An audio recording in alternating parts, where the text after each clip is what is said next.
Good morning guys, welcome to my another mini vlog. আজকে সকালে উঠে আমি তাড়াতাড়ি ব্রাশ করে নিলাম, তারপর ব্রেকফাস্ট করে মুখ ধুয়ে স্নান করে নিলাম। আজকে তো আমার দুই জায়গায় যাওয়ার আছে।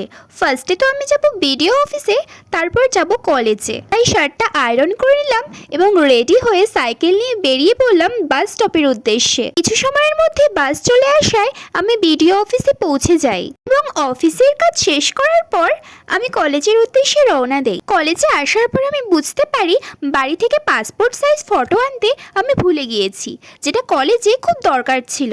তাই পাশেরই একটা সাইবার ক্যাফে থেকে ফটো বার করে নিলাম। কলেজের কাজ মিটিয়ে ফার্স্টে অটোতে করে তারপর টোটোতে করে বাড়ি চলে আসলাম। বাড়িতে ফিরে দেখি মা আর বাবু মনের আনন্দে শাকালু খাচ্ছে, তাই আমিও দুটো শাকালু খেয়ে নিলাম। তারপর মা আমাকে খেতে দিল পাকা পেঁপে, যেটা ছিল অনেক বেশি মিষ্টি।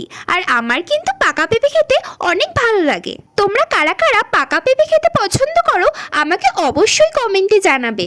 এরপর বিকেলে সবার জন্য চা করলাম এবং লালুকে খাওয়ালাম বিস্কুট। লালু বিস্কুট খাক আর তোমরা আরো মিনি ভ্লগের জন্য আমাকে সাবস্ক্রাইব করো।